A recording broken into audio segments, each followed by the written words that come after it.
T'es en call, tout se passe bien, ton prospect voit la valeur de ton offre, il comprend qu'il en a besoin, mais au moment de passer à l'action et de te dire oui, il te dit je vais y réfléchir, j'ai besoin d'en parler à mon associé, ou encore je vais voir les différentes options qu'il me reste. Ça lui t'est arrivé plein de fois et quand ça t'arrive, tu sais très bien que ton prospect ne va jamais revenir vers toi, il ne va jamais signer avec toi, il est parti, c'est fini. Pourquoi est-ce qu'il repousse la décision de partir avec toi alors qu'il sait qu'il a besoin de ta solution? La réponse elle est simple, c'est qu'il ne ressent pas l'urgence dans laquelle il est. Il sait qu'il a un problème mais il ne ressent pas le besoin de le résoudre maintenant. Je m'appelle Nathan Dewal, avec mon agence de closing et de setting, j'aide les entrepreneurs comme toi à pouvoir déléguer leurs ventes et de passer de 5K mensuels à plus de 30K de revenus mensuels. Ce qui est positif pour toi aussi, c'est qu'en plus de te déléguer une grosse charge mentale, ça va surtout te libérer du temps et surtout tu vas libérer ça à des experts. En tant que CEO, tu te dois de te concentrer uniquement sur la croissance de ton business. Si tu délègues pas encore tes ventes et que tu fais 5K mensuels, viens dans mes DM Insta, on en parle ensemble. Ou book directement un call dans la description, tu regardes sur mon Calendly, tu book un call et on en parle ensemble. Si jamais je remarque qu'il y a moyen qu'on travaille ensemble, je te ferai une offre. Si jamais il n'y a pas moyen, tu repars au moins avec ton problème résolu pour le moment.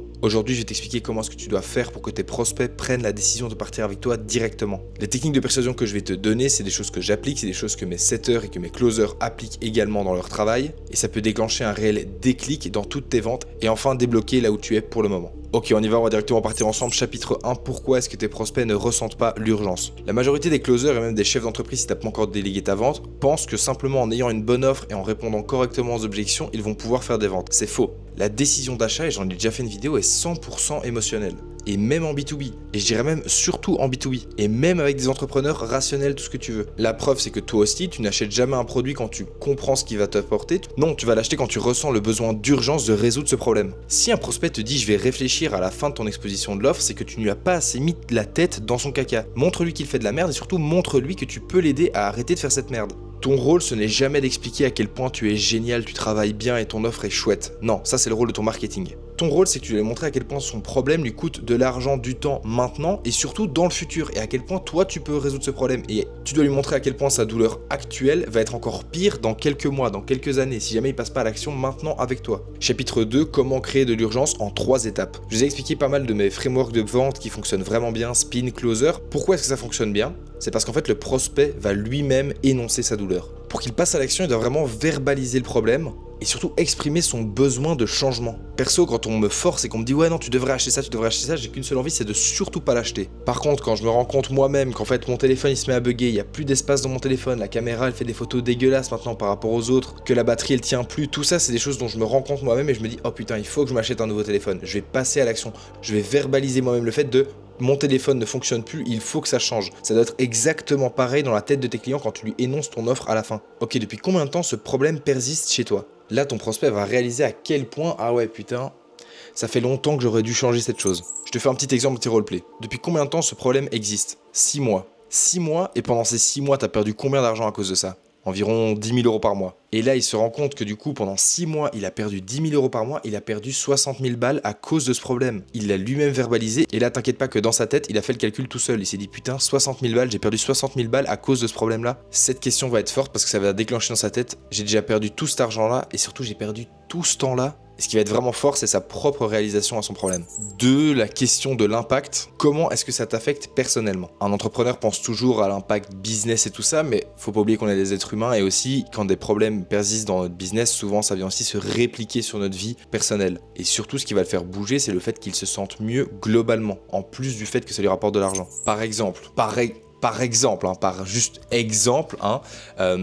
le fait qu'il n'ait pas encore délégué sa vente alors qu'il fait 10 000 € par mois. Au-delà de tes pertes financières, à quel point est-ce que ça te pèse de devoir faire des calls de closing? Toi, de base, c'est pas ça. Toi, ton entreprise, c'est aider les gens à mieux gérer leurs finances. Toi, ton entreprise, c'est aider les gens à perdre du poids. À quel point est-ce que ça te pèse de ne pas avoir un processus de closing optimisé et surtout ne pas avoir des experts qui le font? Parce que pour le moment, ton taux de closing n'est pas optimal. Franchement, je suis épuisé, je réponds tout le temps à des leads, j'arrive plus à délivrer la même qualité à mes clients dans le coaching, j'arrive plus à délivrer la même qualité à mes clients dans leur gestion financière, gestion de patrimoine. Et ce qui va être fort, c'est que tu vas renforcer. Et si on continue comme ça, dans 6 mois, t'en es où? Et là, il va vraiment se poser, il va se dire putain, mais dans 6 mois, je vais faire un burn-out. C'est pas seulement de l'argent que je perds parce que je close pas très bien pour le moment ou juste parce que je sais pas gérer tous les deals. C'est vraiment, pour le moment, en gérant toutes ses ventes, il perd son énergie mentale, son énergie physique et même sa joie de vivre et son envie de bosser pour son business. Donc si tu as le même problème que ce gars et surtout si pour le moment tu n'es pas un expert en vente et que la vente commence à te freiner, viens dans mes DM Insta ou viens booker un call juste en bas dans la description. La question 3, la question du danger futur. Et si rien ne change, qu'est-ce qui pourrait arriver arriver. Si ton prospect ressent pas un danger immédiat, il va surtout pas bouger son cul parce que c'est trop confortable de ne rien faire. L'être humain est fainéant de base. Donc aujourd'hui tu perds 10 000 € par mois, donc tu as déjà perdu 60 000 €. Mais projetons ton problème à 6 mois encore, qu'est-ce qui se passe si pendant 6 mois tu n'as encore pas résolu ce problème? Est-ce que ça irait mieux ou est-ce que ce serait encore pire? Clairement pire. Ça peut pas aller mieux si rien ne change. Dans un an, j'aurais perdu plus de 120 000 €, j'aurais toujours pas délégué ma vente, je serais toujours trop dans l'opérationnel, je pourrais pas avoir une vision assez long terme sur mon business et donc mon chiffre d'affaires va stagner. Ça, c'est votre problème et c'est le problème qui plane au-dessus de la tête de tous les dirigeants d'entreprise qui n'ont pas encore délégué leur vente. Chapitre 3, le ton et les pauses que tu dois adopter. J'ai déjà fait une vidéo entière sur le silence, elle est exceptionnelle honnêtement. D'ailleurs, elle vous a beaucoup plu, je l'ai vu dans les likes, donc allez la voir si jamais c'est un sujet qui vous intéresse entièrement. Poser ces 3 questions vont très bien fonctionner, mais il va manquer quelque chose. Ça va manquer de substance si tu les poses juste comme ça, comme si tu allais acheter une baguette de pain. Faut que tu lui fasses ressentir la douleur et le poids que ça lui pèse pour le moment sur son dos. Premièrement, mettre des pauses dans tes phrases. Ça, c'est des choses que tu as peut-être pu observer dans mes vidéos ou dans les vidéos d'autres créateurs de contenu. Ces pauses sont calculées, sont réfléchies pour renforcer l'idée que tu vas toi-même te poser des questions. Et donc ce changement va impliquer beaucoup de stress aussi. Mais à ton avis, pourquoi est-ce que c'est si important pour toi de passer à l'action maintenant? Ça va renforcer sur le fait de passer à l'action maintenant, tu vois. Si je te dis, et pourquoi est-ce que ça va être si important pour toi de passer à l'action maintenant? C'est un peu déconvenu, un peu, voilà, à la cool, quoi, comme si on discutait du beau temps. Non, non, je veux que tu insistes et surtout, quand il y a des points de douleur qui sont récurrents, je veux que tu renforces dessus. Deuxièmement, implique-toi. C'est pareil, si ces vidéos, je les faisais simplement étant là.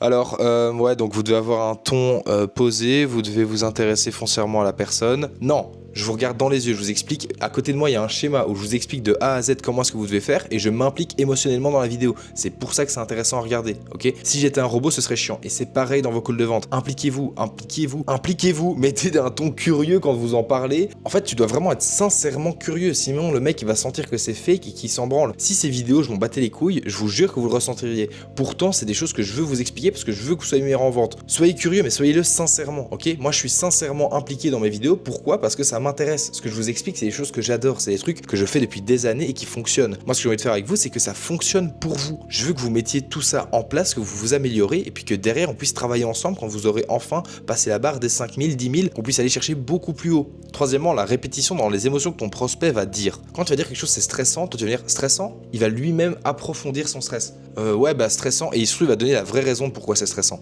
Ou alors quand tu vas dire, qu'est-ce que ça impliquerait pour toi de déléguer tes ventes? Ah bah je serais beaucoup plus libre, franchement j'aurais beaucoup plus de temps et surtout je sentirais vraiment moins de pression. Beaucoup moins de pression?